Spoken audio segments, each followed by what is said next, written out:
But anyway, okay.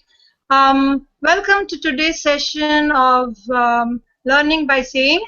And today we have an amazing speaker who's a first time on Learning and Saying, all the way from Sri Lanka. Let me hand it over to Aslam and let him introduce his topic and take it further. Over to you. Shri. Thanks, Shri. Yep. Can you guys see my screen? Yep. Cool. Yes. Now better? Yes. Cool. Okay. So today I want to talk about how to 10x your productivity. I'm a productivity geek, I guess. I explore all the productivity methods and tools and techniques. And finally, I found really frustrated because none of them are working for me, at least. Then I realized that every person is a unique human being. So that means there's no such thing one size fit for all. So then what I try to do is I try to get the best ideas from other systems and also try to put some my own flavors, and I came up with this 5 simple productivity hacks. Okay, so before I begin, I'd like to ask, how was your day?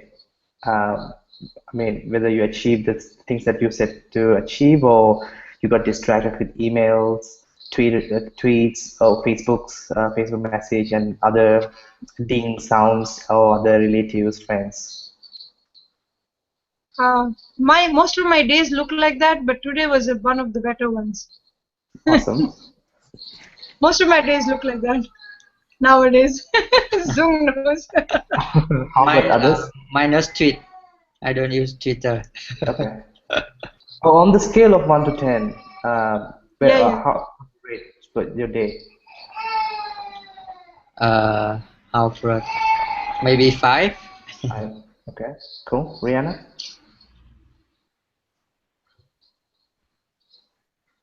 You're on mute, Rihanna. You're on mute. Hold on. Yes, I'm here. Okay. Yeah, what is your score for the day?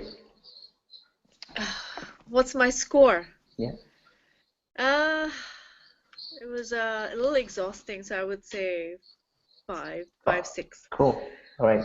So this happens, right? Because we have a list of things to be accomplished by the end of the day, but something comes along in the middle, then we get distracted. So these are the 5 simple steps that I came up with. The first is prioritization, preparation, time boxing, eliminate distraction, and the most powerful step is the step number 5, power questions. So if you're going to if I like to take away one thing from this presentation, I like to take away the 5th step, the power questions. Okay, let's dive a little deeper. Number 1 is prioritization. So everybody, all the speakers, all the authors say you need to prioritize your task, prioritize your life events and everything. But what it really means. So the best principle that I found up until this day is the 80-20 rule, also known as Pareto principle. That means it's a universal principle. It's not only for productivity. If you take in your country, 20% of the people control 80% of the wealth in your country. So it's applicable for everywhere. So if we apply the Pareto principle to productivity, we need to identify what are the 20% of the tasks that are going to produce 80% of the results. So let's take this to-do list. So I mean, if we brain dump everything into a paper or a to-do list app, we can have a long list. So in that list, there's some urgent stuff, there's could do's, should do's. So based on that, we need to identify at least 3 to 5 items that I need to accomplish tomorrow. Okay, so this is fairly simple. The toughest part is to filter out the success list. So then I was thinking, okay, as a human being, we tend to put equal weight into all the important tasks, right? So sometimes it's really difficult. Sometimes, let's say if I accomplish 2 out of 4 tasks in the success list, I still don't feel I succeeded with the day. So then I integrated another concept. This is from the sport. When they trying to pick a winner in the tournament, they use this method, the tournament method. So now I have four tasks. Now I'm only going to focus on the first two tasks, and I'm going to ask the question, okay, in these two tasks, what is the most important one? So then I can draw a line like this. Then I pick the number. So there's no bias, no extra thoughts. So now out of that two, I pick the most important task, the task number one.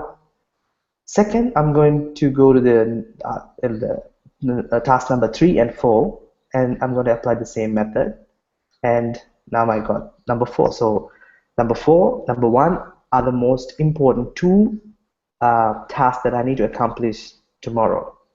Okay, so I'll explain why I say tomorrow later. Then I can apply the same method, and I can come up with the most important task that I need to accomplish, that is number 4. So that means if I accomplish that task, that means it's going to produce 80% of the results. Then I'm going to apply the same method to other 3 tasks, and I'm going to find out the priority number 2, priority number 3, and priority number 4. So then I have my priority number 1, which is the task number 4. So if I accomplish for that day, that means I'm already succeeded with the day. So if I have time, I'll go to 2 and 3, and the 4 is maybe I can do, or I can do another day. So this way, I am aligning my psychology. I'm set myself up for success rather than just, okay, I haven't accomplished these 2 tasks or something like that. So this is something called extreme Pareto. Let's say I have 25 tasks here. Then I'm going to take the 20% of that, which is going to produce 80% of the results. That means I will end up with 5 tasks. Out of that, I'm going to apply the same Pareto principle, and then I'm going to I will end up with the number 1 most important task that I need to accomplish for that day. Okay, so the second is the preparation. So beginning of a great day begins a night before. So this is really, really important. I cannot stress you guys the importance of preparing your day before the night before. So these are the stuff that I do in my life journey. I declutter my desk. You know, as an entrepreneur, I like to have everything in my desk because I'm also a visual person. I try to use digital stuff minimally because I like to see stuff in front of me. So that means end of the day, my desk like this. This is not but my desk, by the way, but something similar to this. So every night before going to bed, I declutter my desk. I clean everything. And the second most important thing, even though this is not that much important, the second one, cleaning up your computer desktop, is super, super important. Because I'm a developer and a designer, that means I try to save all the files into my desktop for like quick references. But let's say you're beginning the day with when you open the computer in the early morning, when you see this clutter, it's going to instantly send a signal that you're not that much organized person, and I start to think about that, and then the thoughts go on and on and on and on. So 8 minutes, so you have 2 more minutes. 2 minutes, okay. So clean up the desktop. I automated this thing with a tool, so it automatically clean up the desktop every morning. And then I write down the most important task.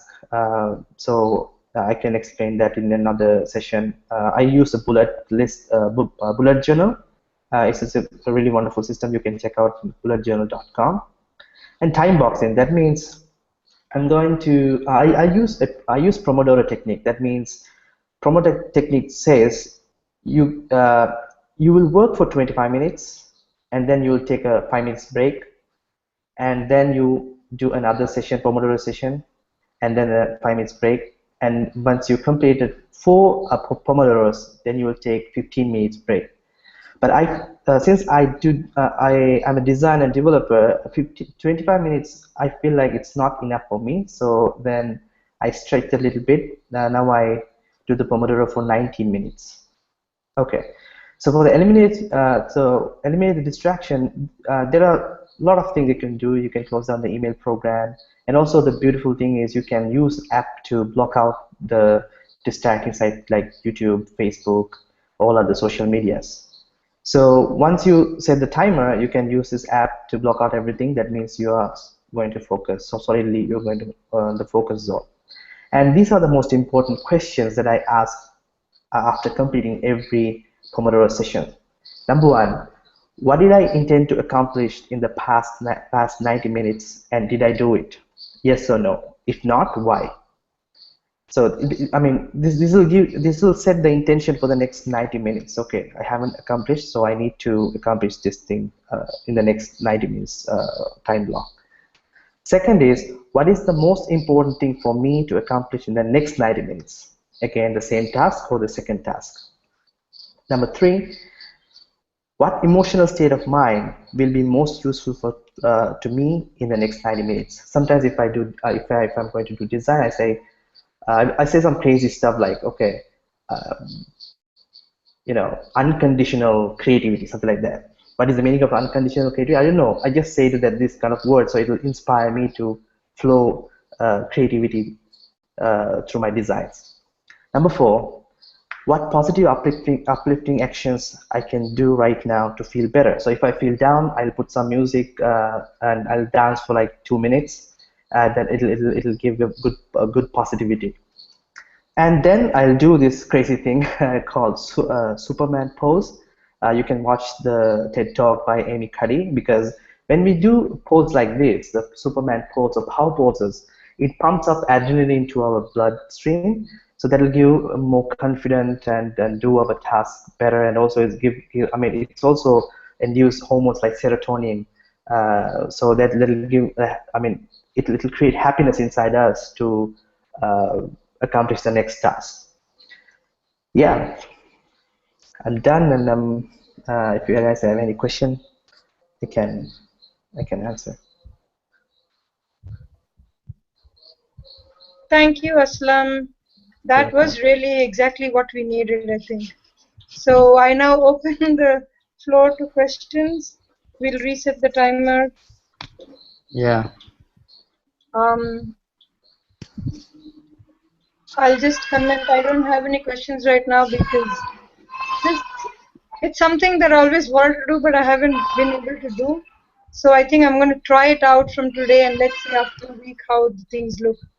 Cool. Because I know I need to write down. I write down sometimes, but it's all there are too many things in my head, and you try to remember everything you need to do, and then you forget. So just thank now you. A good reminder to start doing. Yeah, you mentioned the night. What is that? One day the target is to finish one task. Is it what? Yeah, the most important task that will produce 80% of the outcome of your business or of your work. And if you have time, you can go to the task 2, task 3, and task 4 is not necessary. If you have enough time, you can do it. So the one to must finish is the number one. Number one, yes, exactly. Okay. Then the 4 is these 4 are the 20%, right? Yes. Okay. And the beautiful thing is we always procrastinate on the most important thing. If we can accomplish that, you can go with the second and third task like this. Because that's mostly the hardest ones. Yeah. Which takes time. We think, okay, I'll get this out of the way, I'll get that out of the way, so my list looks smaller. Yeah. So I have some comments to share. Actually, Aslam, I do the 90 minutes too. Cool. I find it very useful. I don't necessarily get through like 3 blocks of 90 minutes, but I do find that when I sit through 90 minutes, I can get through something that, maybe I have been delaying, or, I feel that it's bigger than me.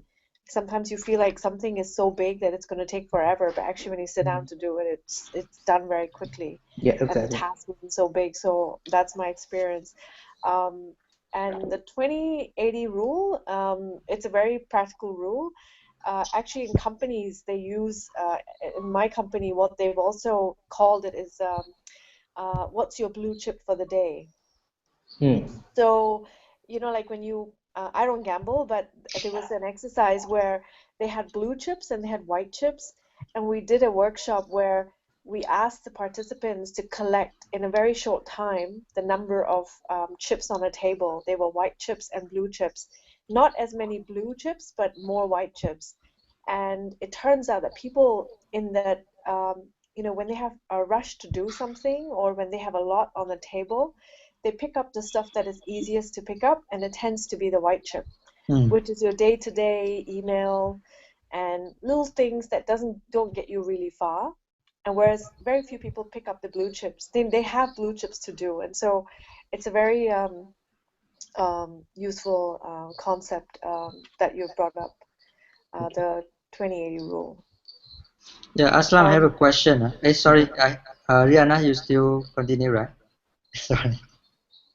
Study, definitely Power Pose. I think her TED Talk appeals to a lot of women in the corporate world because women have more of a confidence issue in corporate world. So actually, it's a very useful TED Talk. I think it's one of the most watched TED Talks that I've come across. So Hmm. I like the way you put everything together in five sort of big headings. So that was really nice to cover so much in 5 headings. Thank you. Yeah. So I Thank have a you. question. For the step one, right? Prioritization. Hmm. How much time do you allocate for that? Actually, that's why I asked you guys to go and watch the bullet journal. Okay, it's an analog system that I currently use because I tried almost all the to-do list app, Okay. and I these days I'm trying to not to you know align myself with digital stuff Yes. because I like to see stuff, I like to feel stuff. So that's Okay. why I adopt this bullet journal system. In that you have a future log. So whatever comes into your mind, you can add it to the future log. And this is my yesterday task. So I just write them as an importance, and then it's just a really good feeling when you strike out once you've done the task. I mean, you cannot get the feeling with digital plan as a digital to-do list. Okay. So I allocate normally for answer for your questions. I normally allocate like 15 minutes max because I already have that the task that needs to be done in this month, this week, something like that, already prepared in this doc. I know, okay, what is the most important task that I need to accomplish this week. Okay. So it means every day you don't need to think of the task anymore. Just prioritize. Yeah. Okay. No, some stuff will come up. I mean, let's say client meeting, something like that. So for that, nowadays I really don't communicate to schedule a time with client because I use a system called Calendly. So I send the link to them, so then they can decide what is the best time that they can pick. Uh, I mean, in my availability slots. So that's really, I mean, that's really helped me a lot in last 6 to 8 months. No longer back and forth. I just send the link, so they will schedule. So I mean, that means it's going to be a free time. Somehow I can allocate time for that. Other than that, I try to do this time block at least 3 time blocks in my uh, in any given day, not more than three because my time block is like 90 minutes. If I do that, I will sometimes I will skip these journaling things as well because I feel so tired. Okay. So those just now you mentioned, right? Bullet system or bullet box? Bullet journal. Bullet journal. Bulletjournal.com. Yeah. Bulletjournal.com. Yeah. Oh, okay. Okay. Yeah. Thanks. Yeah. Thank you. Welcome.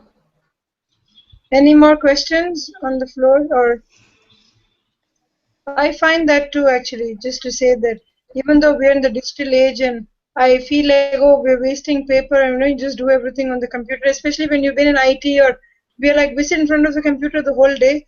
But still, when you have that paper and that pen and you actually write, I think there's some psychology behind when you move your hands, it, sort of has a flow. So we all shouldn't give up on our pens and papers like we do in all the QL sessions, take Yeah, the book and the paper and write. So yeah, and exactly. I put these sticky notes on my computer, but they're not the same as when I can write it down because I'm still lost. I think I need to go back to Mm, writing down on my paper. I think that really will help me. So thank you very much. It's been very useful. And I hope all our welcome. viewers who are watching on YouTube enjoyed as well and hope to see you all live next session, which is on Tuesday. Thank you all for joining. Thank you. Thank you. Thank Thanks, you, Aslam. Aslam, for a great session. Welcome. Thank you. Good Good. night. Thank Okay, you. Bye bye. Good Good night. night. Bye.